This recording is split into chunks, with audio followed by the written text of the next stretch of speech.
Soy David Cot, presentador de la Historia de España, y este es el episodio 29, llamado La época de Carlomagno, parte 2. En esta segunda parte veremos la conquista franca de Barcelona, el legado de Carlomagno y la sociedad, cultura y economía del Imperio Carolingio. Suscríbete en YouTube y podcast a la Historia de España, presentada por David Cot. La conquista carolingia de Barcelona. Vimos en el episodio anterior, el episodio 28, la época de Carlomagno, parte 1, cómo los francos conquistaron Gerona y el Pirineo catalán y sus injerencias en las revueltas de cabecillas musulmanes de la Marca Superior contra el poder omeya cordobés en toda la década del 790. Y ahora toca ver la fase final de la expansión carolingia en la península ibérica. En el 798, el rey de Aquitania, Luis el Piadoso, ordenó reforzar las fortificaciones del río Ter en el condado de Gerona, y ordenó al conde Borrell de Urgel y Cerdaña tomar y fortificar Vic, Caserras y Cardona en la actual Cataluña central como paso previo a la conquista de Barcelona. Hubo un intento fallido de tomar Barcelona, que por la frustración de no haberla podido tomar, llevó a los francos hasta Lérida, ciudad que por cierto incendiaron, y también hicieron pillaje por Huesca. La tentativa final de conquista de Barcelona se preparó muy bien en Tolosa en el año 800, aprovechándose de la coyuntura de guerra civil en el Emirato de Córdoba entre el emir Al-Hakam y sus tíos. Tras el fallecimiento del gobernador de Barcelona, Matru, en Zaragoza, y con él seguramente la emigración de buena parte de los árabes y bereberes asentados en Barcelona, la ya de por sí exigua presencia musulmana se redujo aún más, y ante el avance franco parece que el gobernador Sadún al-Ruaini acordó con Carlomagno la entrega de la ciudad a los francos a cambio de mantenerse en el poder y protección frente a Córdoba. Igual que en su momento hicieron los rebeldes musulmanes en el año 800, que prometieron pues exactamente lo mismo. Los francos, tras la dura lección de la expedición del 778, sabían que la palabra de los gobernadores de la Marca Superior no tenía, valor alguno, y que debían prepararse para tomar Barcelona por las armas si Sadún se negaba a entregar la ciudad, tal y como finalmente sucedió. Previendo esta situación, el rey Luis dividió su ejército en tres cuerpos. El ejército bajo su mando quedó como reserva en el Rosellón. El ejército liderado por el conde Guillermo de Tolosa y Ademar de Narbona se encargó de combatir a los ejércitos de socorro árabes y bereberes provenientes de Zaragoza. Y finalmente el ejército dirigido por el conde Rostán de Gerona llevó a cabo el asedio en sí mismo. Las huestes de Guillermo y Ademar se pudieron unir a las de Rostán tras derrotar a los refuerzos, y llegó el invierno y el asedio continuó provocando la desmoralización y hambre de los barceloneses hasta el punto de que Sadún intentó huir para pedir ayuda a Córdoba, pero fue descubierto, capturado por los francos y ejecutado. Tomó el relevo como gobernador un hombre llamado Harún, partidario de la defensa hasta el último hombre de Barcelona. Y las tropas de reserva con el rey Luis al mando llegaron a principios del año 801. Siguieron pasando las semanas y con el hambre y la desesperación azotando a los barceloneses, un grupo de hispanogodos hicieron prisionero a Harún y lo entregaron a los francos, y así Barcelona capituló permitiendo la entrada triunfal de Luis el Piadoso para el domingo de Pascua. Pese a la conquista cristiana, las evidencias documentales, toponímicas y onomásticas apuntan a la existencia de una pequeña comunidad islámica en el área de Barcelona tras la conquista, a pesar de que las fuentes musulmanas informan de que se les concedió un año para marcharse. Luis nombró como primer conde de Barcelona a Vera, hijo del todopoderoso conde Guillermo de Tolosa, y trasladó la guarnición franca de Gerona a Barcelona porque ésta tomó su testigo como primera línea de defensa en la frontera suroeste del Imperio Carolingio. En el siglo IX, Barcelona era una pequeña ciudad heredera de la antigüedad tardía, llena de edificios cristianos y de espacios sin edificar con huertos dentro de la ciudad amurallada, para quienes se crean que esto de los huertos urbanos es una novedad. Aunque cueste imaginar por lo grande que es hoy en día, la Barcelona conquistada por los francos tenía una población estimada de poco más de 1000 habitantes, no mucho mayor que la de Gerona, y aún no parece que hubiera barrios diferenciados de artesanos o de judíos. La Barcelona carolingia tenía una proyección de poder limitada sobre sus áreas colindantes y sabemos que el castillo de Olèrdola, cerca de Villanueva de la Geltrú o el Garraf, era la frontera más extrema de Al-Ándalus durante el siglo IX, por lo que la Barcelona carolingia y condal estuvo muy expuesta ante posibles ataques andalusíes hasta el periodo de taifas. La formación de la marca hispánica. Aunque la conquista de Barcelona del 801 marque el fin de la expansión carolingia por España, lo cierto es que no era el objetivo final, sino un paso intermedio para la conquista completa de la marca superior andalusí, o como mínimo para conquistar todo el territorio del margen derecho del río Ebro.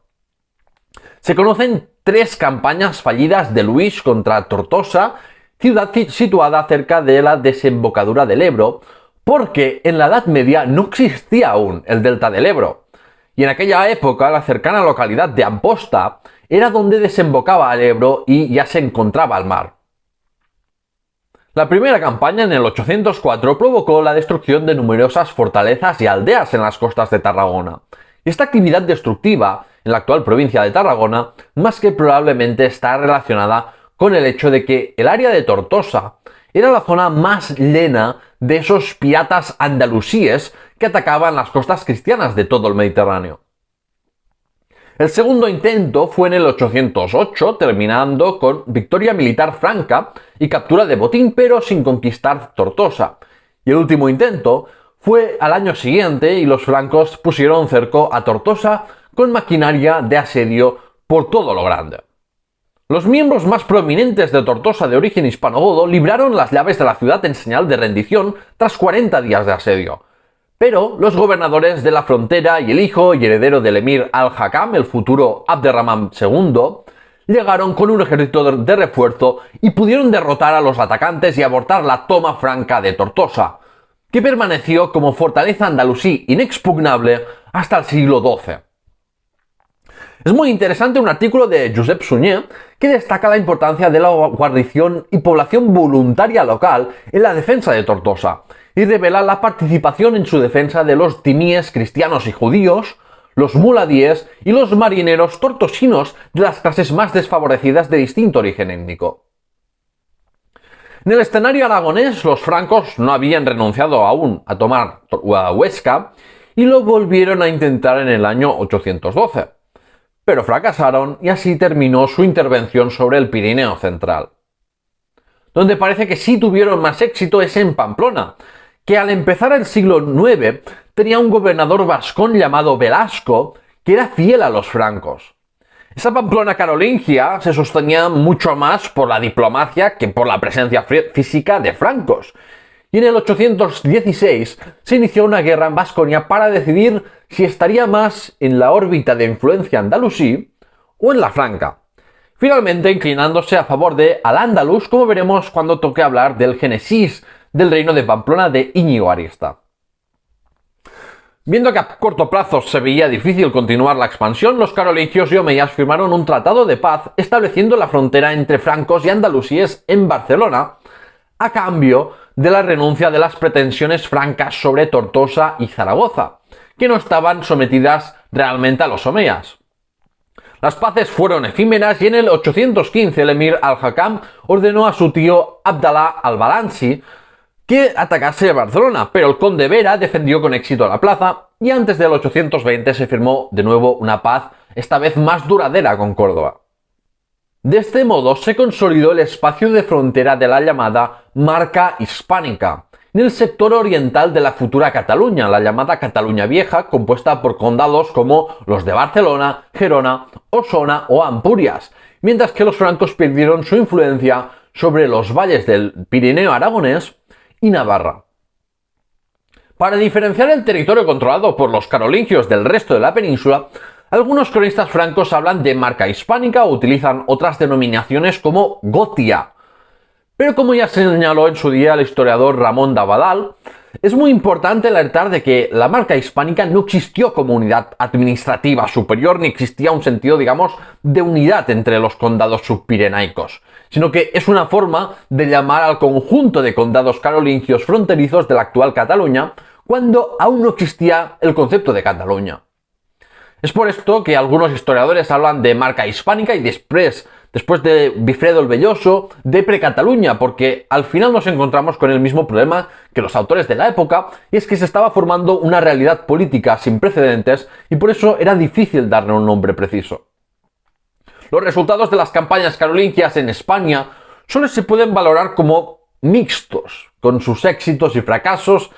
y la frontera de la marca hispánica y los futuros condados catalanes permanecerá prácticamente inalterada durante 300 años. Carlomagno, emperador y campeón de la cristiandad. En el año 800 el Papa de Roma, León III, coronó a Carlomagno emperador, después de que éste lo ayudase a regresar a Roma tras haberse visto obligado a abandonarla por la enemistad con la aristocracia romana. Según el poeta Guinardo, Carlomagno no quiso ser coronado emperador, pero este no es más que el típico recurso para engrandecer la figura de Carlomagno como alguien humilde, y está claro que fue Carlomagno quien preparó la coronación. La elevación de Carlomagno a emperador ha sido interpretada de muchas maneras, por ejemplo, como un desafío claro a la legitimidad del Imperio bizantino al reclamar el pasado imperial romano y el liderazgo de la cristiandad. Pero lo cierto es que por los documentos de la época no parece que Carlomagno le diese tanta importancia, digamos, como le queremos dar hoy en día. Las campañas de Carlomagno no solamente fueron campañas de expansión militar y pillaje, sino que también tenían, digamos, una vertiente religiosa. El Papa dio una justificación religiosa a las campañas carolingias en el Andalus, como guerra contra infieles y de liberación y protección de las comunidades cristianas sometidas a la opresión árabe. Claro que, como siempre, hay una brecha, en este caso bastante grande, entre la retórica, ¿no?, y la realidad, porque ya vimos como los francos no tenían problemas en pactar con los rebeldes musulmanes de la marca superior, como tampoco con príncipes eslavos o jefes guerreros daneses paganos. No solo las campañas tenían esa faceta religiosa, sino que la reforma eclesiástica, espiritual y moral promovida por Carlomagno y su hijo Luis tiene que verse como parte del ideal utópico de una sociedad gobernada de manera justa, de acuerdo a los preceptos bíblicos, y por tanto apoyada y juzgada por Dios. Y gobernar de manera cristiana era un requisito tomado muy en serio en la cultura política carolingia.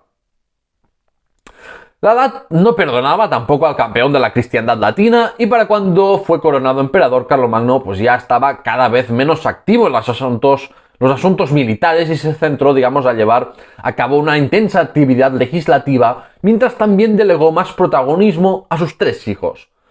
Por eso se acordó la división del Imperio Carolingio para sus 3 hijos en el año 806. Pero como 2 de sus hijos murieron antes, finalmente Luis el Piadoso, rey de Aquitania, quedó como único heredero de Carlomagno y sucedió a su padre a su muerte en el año 814. Carlomagno había logrado crear el imperio más grande visto en Europa desde el Imperio Romano, y por eso algunos lo llaman el padre de Europa, o más bien uno de los padres de Europa. Y siglos después de su muerte, Carlomagno siguió siendo una figura de referencia para todos los soberanos de la cristiandad latina. Antes de seguir con la siguiente sección, acuérdate de suscribirte en YouTube, darle a me gusta y a la campanita. Si estás en podcast, suscríbete a los 2 podcasts, La Historia de España y Memorias Hispánicas. Si te encanta mi contenido, puedes apoyarlo en Patreon y ahí tienes muchas recompensas a elegir. Dicho esto, ya seguimos con la narrativa. Sociedad carolingia y feudalismo. ¿Cómo se organizaba la población y cómo estaba estratificada la sociedad? ¿Cuándo nace el sistema de señoríos? ¿Se puede hablar de feudalismo en la Europa cristiana alto medieval? Responderé a estas preguntas y más en esta sección, que puede ser algo larga y densa, pero que es imprescindible para entender el mundo carolingio y desmontar algunas ideas preconcebidas. La sociedad carolingia y la europea alto medieval así en general era una sociedad de órdenes sociales o estamentos, más que de castas o clases sociales distinguidas por su rol económico y con una conciencia de clase con unos intereses comunes. Sus órdenes sociales estaban reconocidos por la legalidad vigente y venía dada por los cargos laicos o eclesiásticos o por nacimiento. Es caer en un anacronismo estratificar la sociedad europea altomedieval según la profesión o la renta, y en cambio era mucho más importante la autoridad y el rango de acuerdo a la legalidad y a las funciones políticas, militares o eclesiásticas. También en la ecuación del orden social carolingio hay que incluir diferencias según el sexo, el credo, la influencia política y social y otros criterios que se superponen y hacen que sea difícil pensar en un orden social simple y fácil de comprender. Aunque siendo rigurosos, esa complejidad ocurre en cualquier sociedad y nunca nada es tan fácil como las pirámides esas estamentales dan a entender.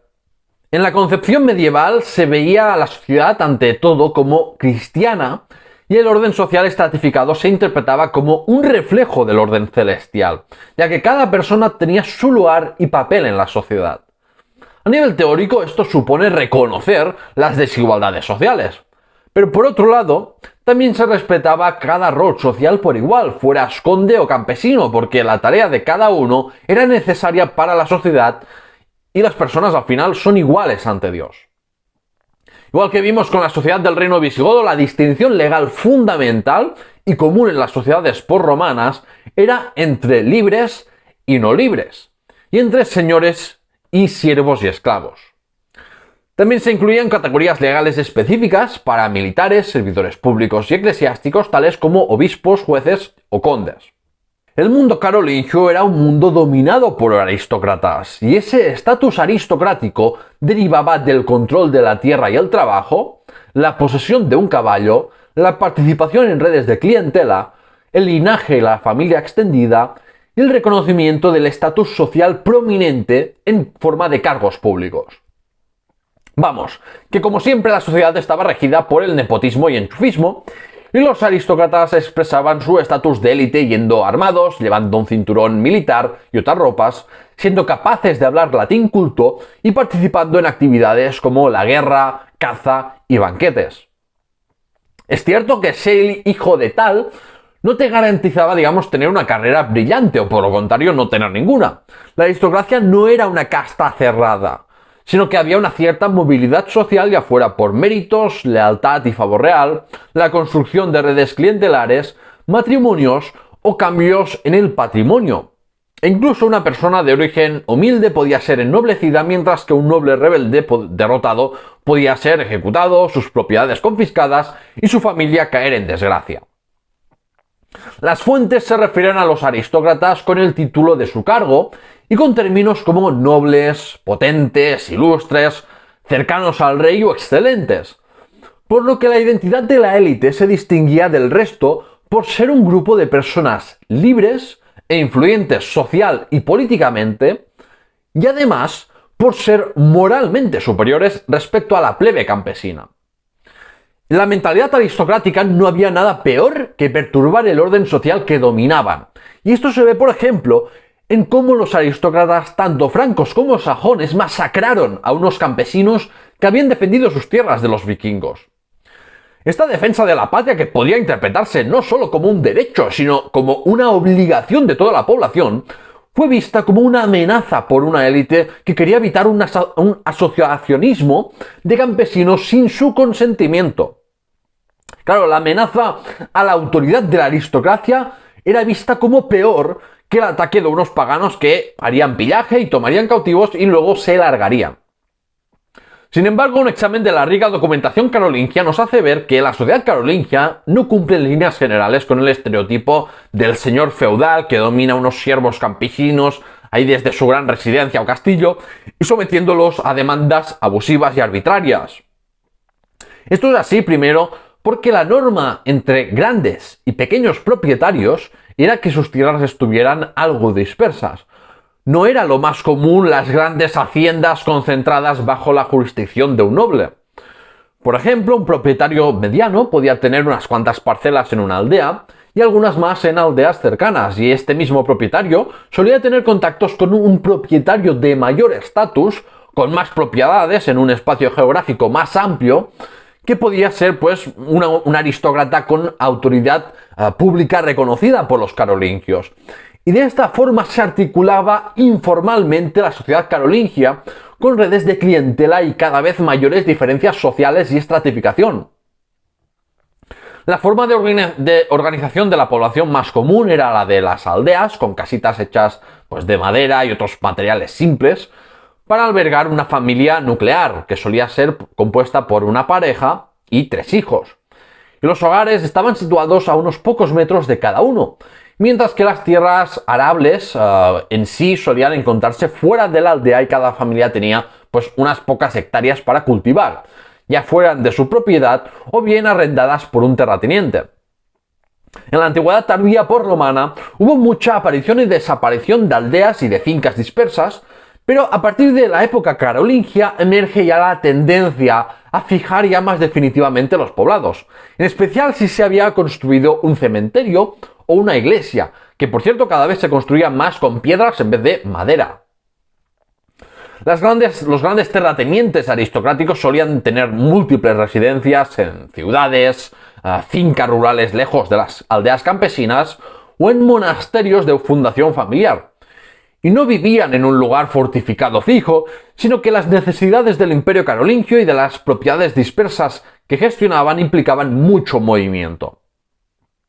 Los magnates más importantes usaban administradores o párrocos arraigados en la comunidad para que les llevasen a cabo la gestión directa de sus propiedades, por ejemplo.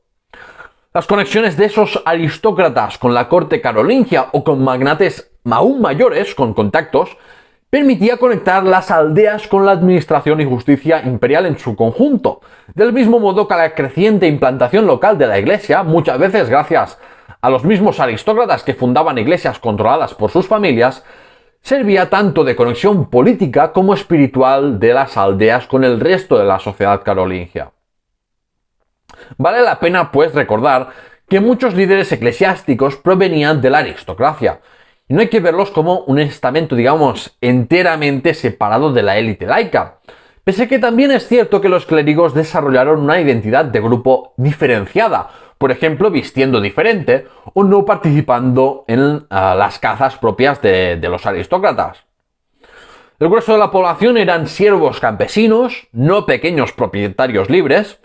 aunque hay que matizar que ser libre o no libre no era blanco y negro, sino que había sutiles grados de libertad o sumisión y más informales. Los mayores poseedores de tierras en propiedad eran la dinastía carolingia en sí misma y la iglesia, cuyos obispados y abadías gestionaban enormes patrimonios cedidos por reyes, aristócratas o gente común o comprados por ellos mismos. En las áreas nucleares del imperio carolingio fue ganando terreno a lo largo de los siglos 8 y 9 el sistema de señoríos con una aldea bajo la posesión del rey, de un aristócrata o de una institución eclesiástica, donde había unas tierras cultivadas por los siervos para el señor, mientras que luego los campesinos dependientes tenían otras tierras alquiladas para su propia subsistencia y por las que debían pagar una renta, ya fuera con sus servicios o con pagos monetarios o en especie. El sistema de señoríos ha dado mucho que hablar y a partir de aquí se ha construido en gran medida el concepto del feudalismo. Pero, ¿estos señoríos son generalizables en época carolingia? La información que tenemos de este sistema de señoríos proviene siempre de las tierras fiscales de la dinastía o de grandes fincas eclesiásticas. Y hay que entender que esta explotación para sacar el máximo rendimiento de las tierras vino por iniciativa regia y luego se extendió a esas tierras pues obispales o monacales que disfrutaban de privilegios fiscales a cambio de unos servicios al rey. Por lo que, en parte, las propiedades eclesiásticas en esa época, en la época carolingia, las propiedades eclesiásticas eran entendidas como recursos públicos también. Por tanto, no podemos generalizar y extender este fenómeno señorial, que más bien se limitaba a los dominios regios y eclesiásticos del centro político del imperio carolingio, como el sistema de producción o de posesión de tierras más extendido.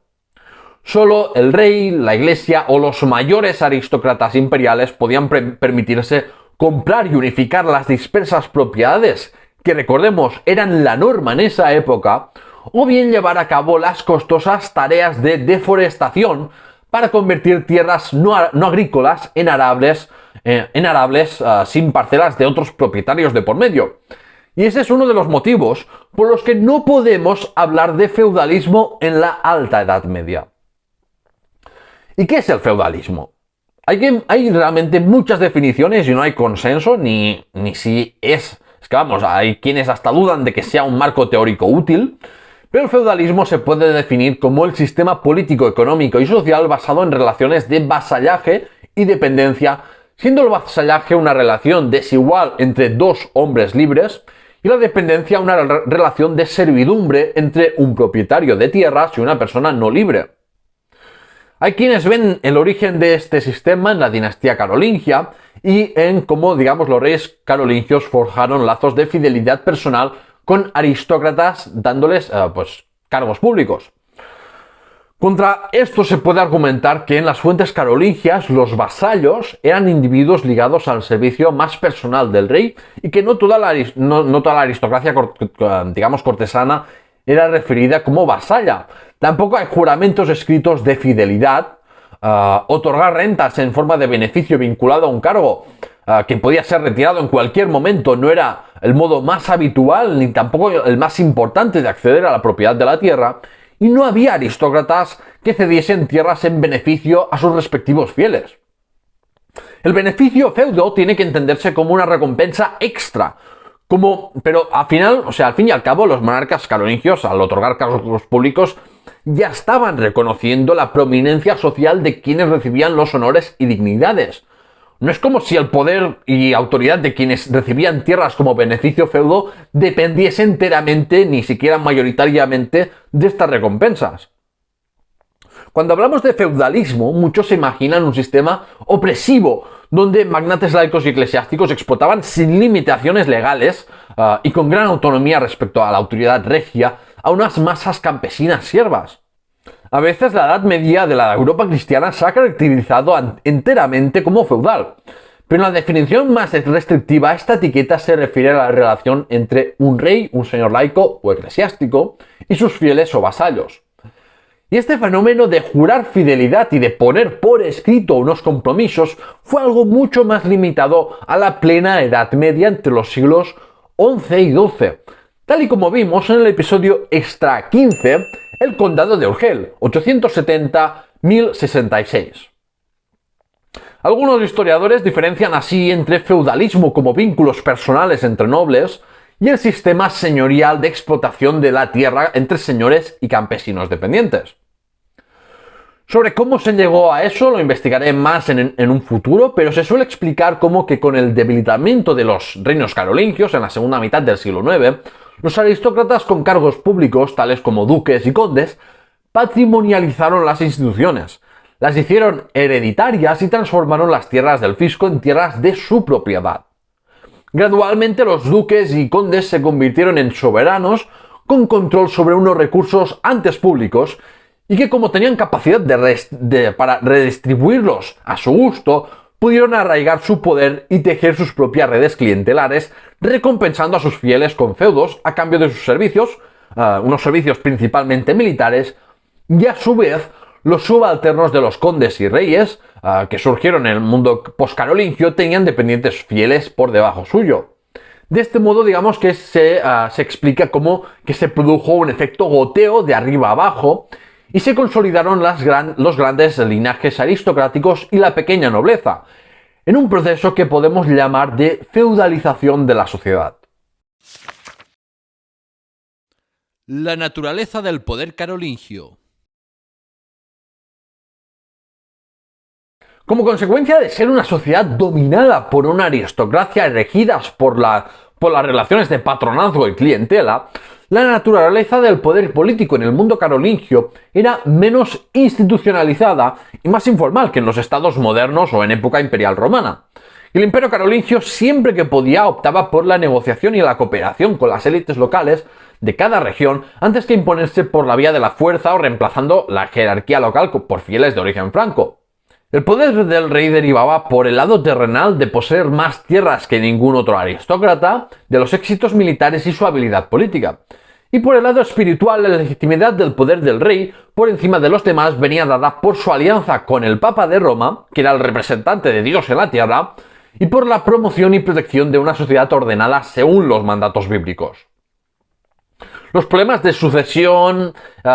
y por una cuota de poder siempre estuvieron presentes en el mundo carolingio por la concepción patrimonial del reino frente a la idea de un Estado y unas instituciones indivisibles y públicas. De ahí que a conveniencia se hiciesen y deshiciesen subreinos o directamente se partiese el imperio.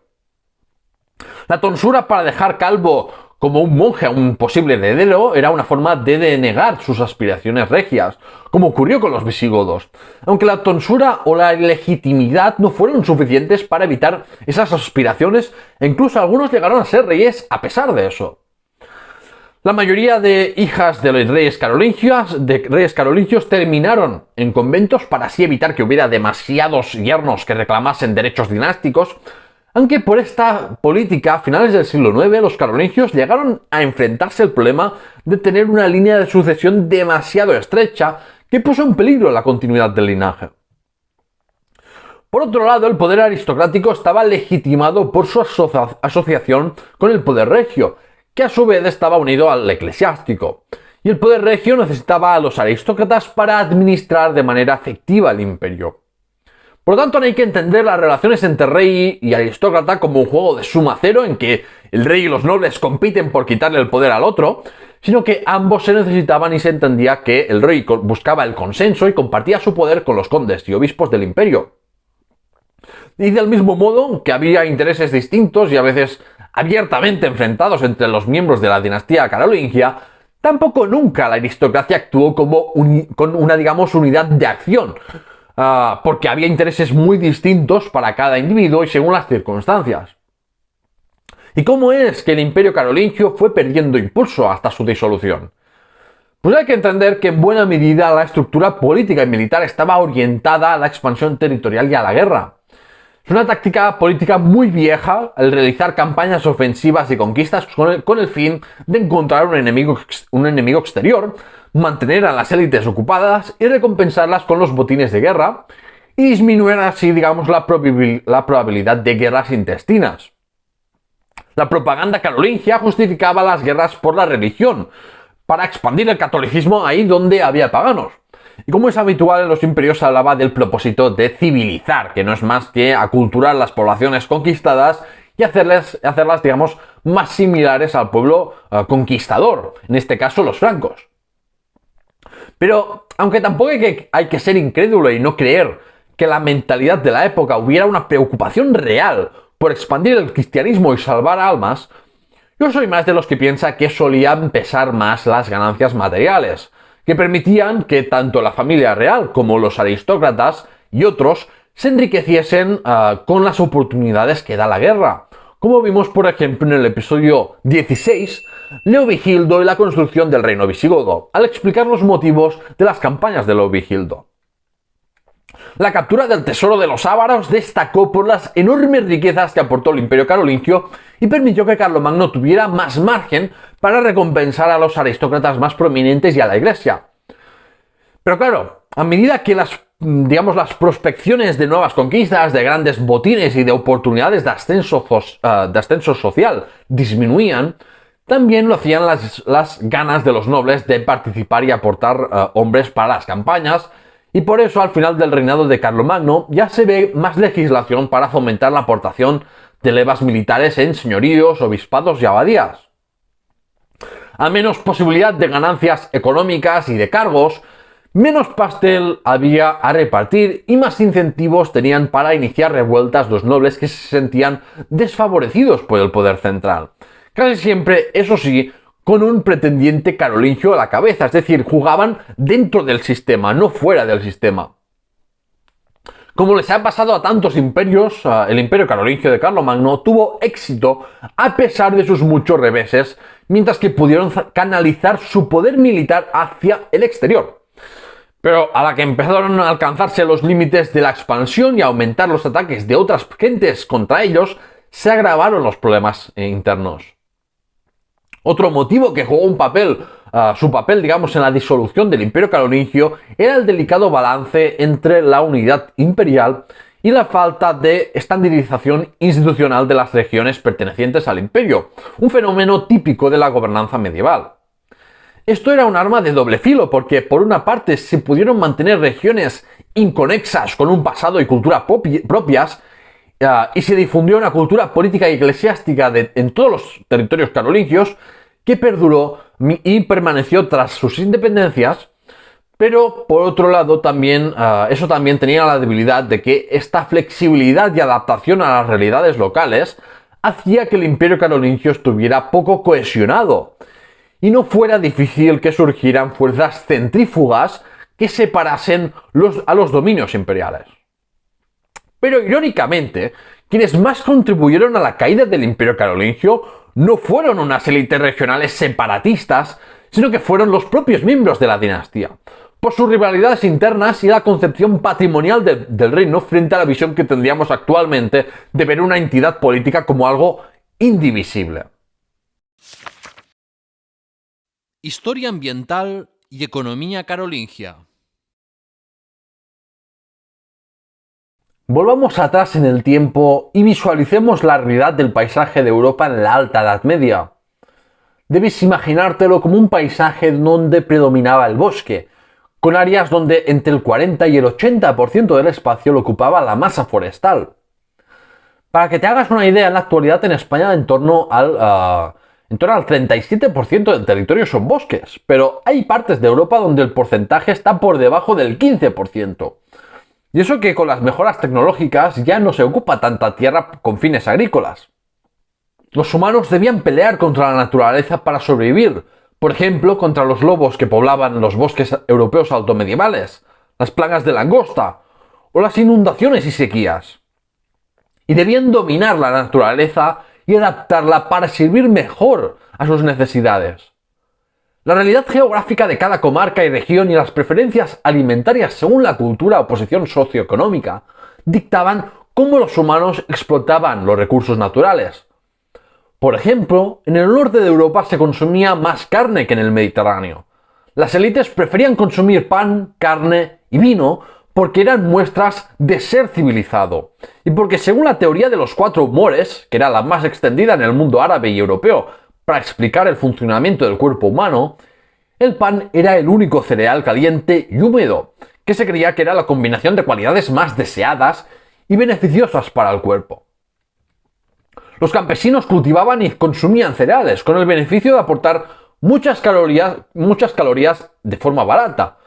Pero consumir pan para la plebe era más raro y solían comerlo como un potaje. Para los campesinos era habitual tener algún animal de granja como cerdos, ovejas o cabras para la alimentación de las élites o la propia y para usar sus excrementos para fertilizar la tierra cultivada. Allá donde los aristócratas ejercieron un mayor dominio sobre los campesinos dependientes, se centraron estos más en la producción de cereales y algunos animales al coste de tener una dieta menos diversa y equilibrada y con mayor riesgo de sufrir una mala cosecha. En un proceso de siglos que se vislumbró a partir del año 800 y se intensificó en la plena Edad Media ayudado por el periodo cálido medieval, el paisaje europeo cambió mucho por la acción humana y se hicieron tareas de deforestación para convertir esas tierras sin explotar en terrenos arables. El Imperio Carolingio y otros territorios europeos experimentaron un crecimiento económico durante este periodo, al mismo tiempo que lo hacían el Califato Abbasí o el Imperio Bizantino. Lentamente la actividad económica incrementó como resultado de la mayor explotación agraria, tanto por la ampliación de tierras arables en toda Europa, como por la inversión en infraestructuras como los molinos hidráulicos para aumentar la producción. Eso permitió el inicio de un crecimiento demográfico gradual a partir del siglo IX, que continuó en Europa hasta la llegada de la peste negra en el siglo XIV. Y también hubo muestras, de resurgimiento en esta época de la vida urbana. Eso no significa que entre medio no hubiera reveses económicos y demográficos causados por las crisis cíclicas de malas cosechas o epidemias propias de las economías preindustriales, o por motivos políticos tales como las guerras civiles y los ataques vikingos de mediados del siglo IX. Pero la tendencia era claramente al alza. Como en la mayoría de economías preindustriales, el motor de la economía carolingia era la agricultura. Pero, ¿es justo hablar de una economía autárquica con agricultura de subsistencia? Eso quizás es mucho más matizable porque, aunque el comercio a larga distancia era limitado, hay claros signos de un floreciente comercio local y regional y de la venta de excedentes en el mercado. Si lo comparamos con la economía del reino visigodo, la del imperio carolingio era notablemente más dinámica y orientada al mercado, y difícilmente la podemos comparar con la romana, porque en la economía carolingia, por ejemplo, no había un sistema de centro-periferia como en el romano, en que el comercio en buena medida giraba en torno a las necesidades de Italia en el caso romano. Por eso, más que de una economía carolingia, quizás es más apropiado hablar de economías carolingias, porque como ya he dicho anteriormente, el imperio carolingio estaba poco cohesionado, y la economía en su conjunto no giraba en torno a las demandas del centro político franco, que eran los territorios entre el norte de Francia y el oeste de Alemania. Las economías de cada región o las grandes rutas comerciales del Mar del Norte, del Mar Adriático o del oeste europeo no estaban muy interconectadas, y no existía una conexión central que sirviera de motor para el imperio carolingio en su conjunto.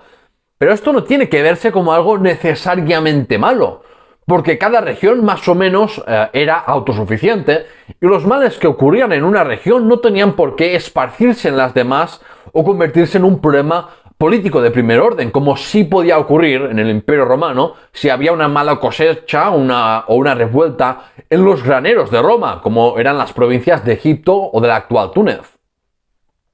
A pesar de que es importante recordar que el mayor peso en la economía estaba en el sector agrario, quiero hablar más en detalles sobre el comercio y la artesanía del mundo carolingio. Aparte del crecimiento de la producción agrícola y en consecuencia de la población, una medida política que alentó la reactivación del comercio local y regional fue la mayor monetización de la economía gracias a la acuñación de monedas de plata. Los reyes y acuñadores de moneda podían ganar dinero con su acuñación, y la sustitución de los tremesíes de oro de época merovingia por monedas de plata permitió transacciones cotidianas, incluso para las clases populares, y el surgimiento de numerosos mercados y ferias periódicas a lo largo y ancho del imperio carolingio. La mayor parte del comercio se realizaba por tierra, muchas vías romanas siguieron en uso, aunque también hubo unas que cayeron en desuso y otras que se abrieron en época carolingia. Esto es especialmente cierto en los Alpes del norte de Italia, porque los constantes movimientos de personas con fines militares, de peregrinación a Roma o comerciales requirieron de nuevas infraestructuras como puentes, cuadras de caballos con servicio postal, albergues o monasterios que ayudaban a los viajeros. Incluso hubo digamos, un proyecto de construcción de un canal para conectar el Rin con el Danubio, aunque parece que no pudo completarse su construcción. Muchas veces el comercio no era llevado a cabo por el beneficio económico ni por profesionales, digamos, especializados, sino que compraban y vendían los propios consumidores y productores sin intermediarios y por necesidad. Por ejemplo, si tenías un excedente y no sabías qué hacer con él, pues lo vendías en el mercado local. Es cierto que el comercio a larga distancia en los siglos 8 y 9 no estaba en su mejor momento. Por ejemplo, el comercio mediterráneo de especias y seda con Asia no se podía comparar con la época imperial romana, aunque la actividad comercial en el Mar del Norte sí había aumentado. Pese a que no disponemos de muchos documentos sobre esas transacciones a larga distancia, lo cierto es que por viajes políticos o peregrinaciones sabemos que existía la infraestructura necesaria para esos viajes por tierra o por mar, porque los viajes por mar de peregrinos o diplomáticos necesariamente utilizaban infraestructura que se usaba por más que un tráfico ocasional de personas, sino que se usaba, pues, sobre todo para comerciar con bienes. En los mercados carolingios llegaban especias, sedas, vidrios y oro del mundo árabe e islámico. ¿Pero qué exportaban los europeos? Pues europeos. Así es, aparte de armas y pieles, lo más destacado era la exportación de esclavos europeos. Un negocio muy provechoso para algunos, más orientados a la exportación que a las necesidades propias del Imperio Carolingio. Tras la última ola de peste bubónica que azotó duramente Oriente Medio y África durante la caída del califato omeya, el mundo islámico tenía una falta de mano de obra. Ya he mencionado cómo emergió la piratería en el mundo islámico contra las costas mediterráneas cristianas, en busca de ese bien tan demandado y preciado que eran los esclavos para usos militares, agrarios o domésticos. Pero los propios cristianos vendían esclavos europeos a los árabes y norteafricanos, incluyendo también en Al-Ándalus. Normalmente los esclavos eran capturados en campañas o secuestrados.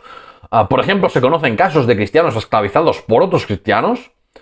Pero también uno podía convertirse en esclavo al ser castigado por crímenes, abandonado y vendido de niño, por ser hijo de un esclavo o incluso por, digamos, iniciativa propia, por ejemplo, para pagar deudas. Los mercados quedaron inundados de esclavos en la segunda mitad del siglo IX con las campañas de Carlomagno contra los paganos de Sajonia y paganos eslavos. De hecho, el término esclavo deriva de eslavo por la enorme cantidad que fueron esclavizados. La venta de cristianos a infieles musulmanes provocó que algunos clérigos pusieran el grito al cielo sobre esto, y que hasta el Papa Zacarías en el año 748 cerrase el mercado de esclavos de Roma y liberase a muchos que iban a ser vendidos por comerciantes venecianos en África. Pero, aún así, el tráfico de esclavos siguió sucediendo, y algunos traficantes de origen franco, veneciano, judío y hasta uno andalusí fueron amparados por privilegios concedidos por el mismísimo rey Luis el Piadoso. En cierto modo, Europa financió parte del crecimiento económico del mundo islámico, que estaba tan necesitado de mano de obra tras la última ola de plaga bubónica en la década del 740. Y a su vez numerosos individuos de Europa y posteriores repúblicas mercantiles como Venecia o Amalfi se enriquecieron de ese tráfico de esclavos que siguió existiendo durante toda la Edad Media y continuó en la Edad Moderna. Esta dinámica de tráfico de esclavos se puede decir que fue una arma de doble filo, porque engrandecieron los ejércitos de los árabes y fomentaron los ataques vikingos y musulmanes del siglo IX. Porque ¿por qué deberían pagar los vikingos o árabes a intermediarios cristianos para hacerse con esclavos si podían capturarlos ellos mismos en el Imperio Carolingio y además sacarse ahí un jugoso beneficio con su venta?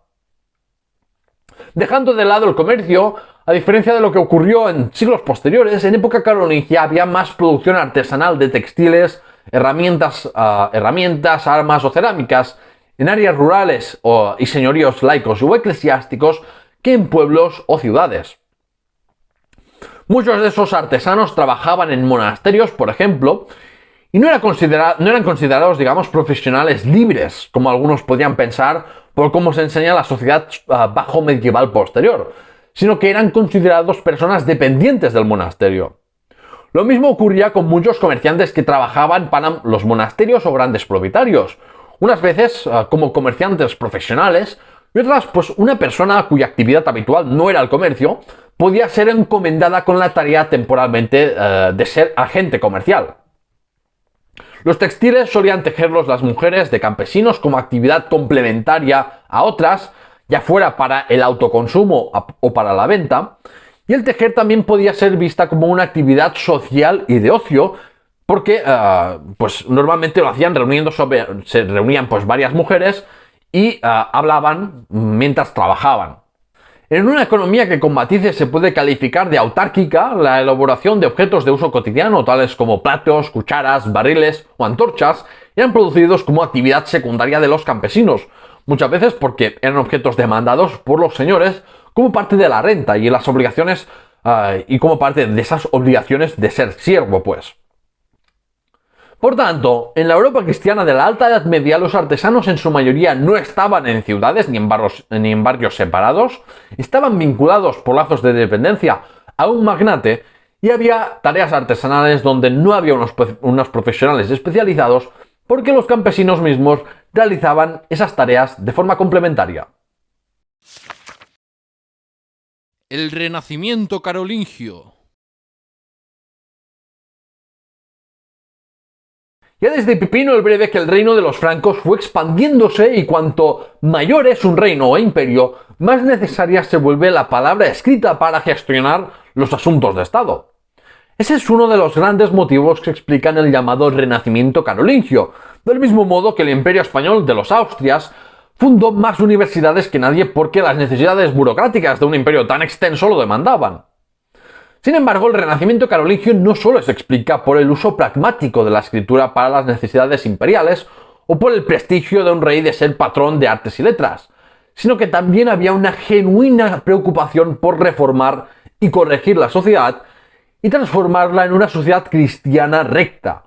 De ahí que se convocaran sínodos o se promocionasen teólogos para definir qué es ortodoxia y qué es herejía cristiana, o que se invirtiera en la educación de los clérigos a nivel parroquial para que transmitiesen mejor el cristianismo. Se fundaron escuelas para clérigos y nobles y aumentó la alfabetización. Se fundaron y expandieron escriptoria y bibliotecas, al mismo tiempo que se instauró un nuevo estilo de caligrafía, la miniatura carolingia, que era más legible y rápida de escribir que estilos anteriores, y se transmitió por todo el imperio carolingio para estandarizar y facilitar la lectura. Roma era sinónimo de civilización. Los francos conscientemente imitaron y revivieron la liturgia y elementos culturales romanos como su escritura o el latín clásico frente a las lenguas romances que ya emergían como lenguas separadas de las variaciones regionales del latín vulgar. El conocimiento se revalorizó porque era una forma de acercarse a Dios. Al igual que la cultura del reino visigodo, la cultura del mundo carolingio era una cultura eclesiástica, y casi todos los hombres de letras estaban relacionados de un modo u otro con la iglesia. Por eso su interés se centraba en temas teológicos, espirituales y morales, mientras que el interés de las matemáticas, o por ejemplo por la astronomía, se limitaba a la preocupación por calcular correctamente las fechas señaladas del calendario cristiano. Un género literario muy popular en esa época era la exégesis, la interpretación crítica de partes de la Biblia, debido al interés de la cultura cristiana en los monasterios de buscar respuestas sobre el mundo terrenal y celestial o sobre la moralidad en los textos sagrados. Otro género popular era la hagiografía, que eran biografías de santos con elementos místicos y fantásticos como milagros. Hubo una preocupación por la liturgia y hacer los ritos y ceremonias correctamente, por transmitir himnos y sermones por escrito. O los clérigos intercambiaban cartas y debatían o planteaban dudas teológicas a otros hombres de Dios. A pesar de que hay debate sobre si es adecuado hablar de Renacimiento carolingio, si hay un campo en donde no hay ninguna duda de que hubo un verdadero renacimiento, es en la poesía, porque prácticamente había desaparecido en la antigüedad tardía y en época carolingia resurgió con fuerza con poemas épicos, bíblicos, cortesanos e incluso humorísticos, por no hablar de los himnos litúrgicos pensados para ser cantados. Se escribieron tratados de gramática y retórica, medicina, agrónomos y de otras ciencias basándose en la tradición griega y romana, y circularon copias de las grandes obras de referentes intelectuales de la antigüedad tardía, tales como Agustín de Hipona, Isidoro de Sevilla o el anglosajón Beda.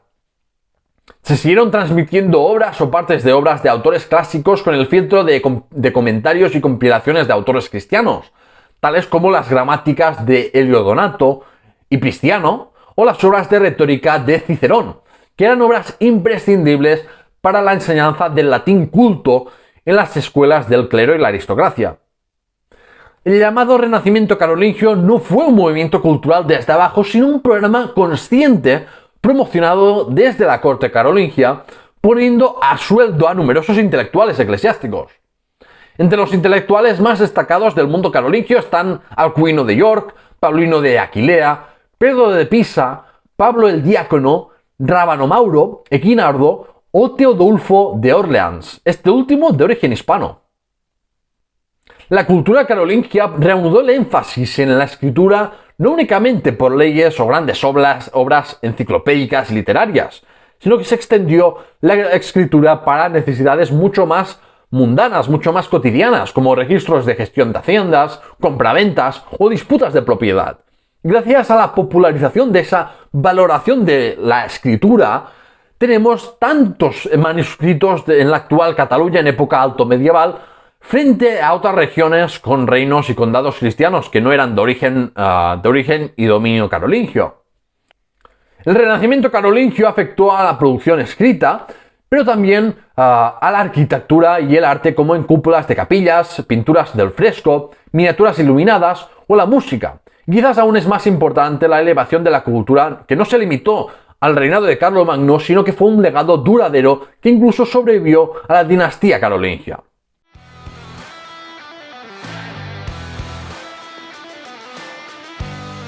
¡El veredicto! En el veredicto de hoy quiero hablar un poco sobre cómo me ha sorprendido el tema de la esclavitud en época carolingia. Sobre todo para entender algunos procesos que de otro modo son difíciles de entender por qué ocurren en el momento y circunstancias en las que ocurren. No hay que perder nunca de vista que el pilar de la riqueza medieval estaba en la agricultura, pero no se puede despreciar el impacto desproporcionadamente grande que tenía el comercio con esclavos y sus consecuencias a largo plazo.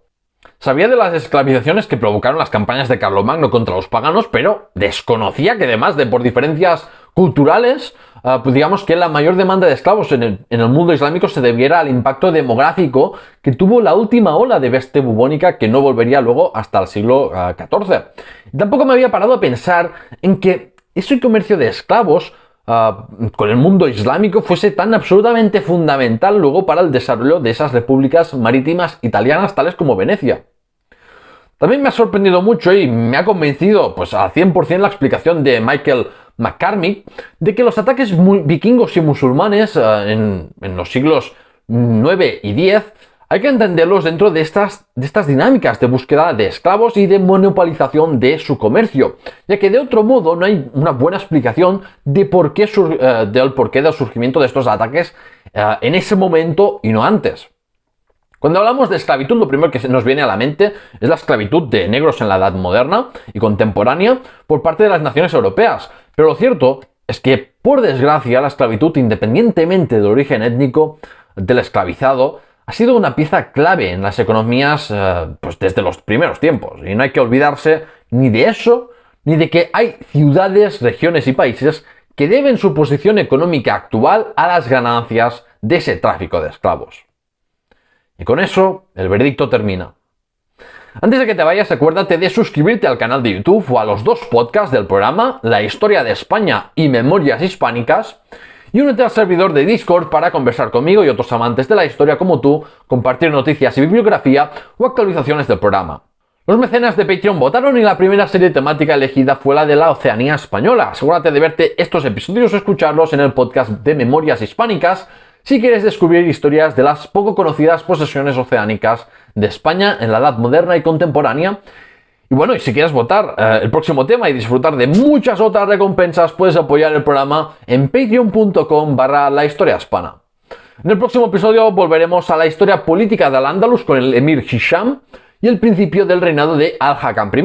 y los primeros años también del reinado de Alfonso II de Asturias. Gracias por escucharme y nos vemos pronto.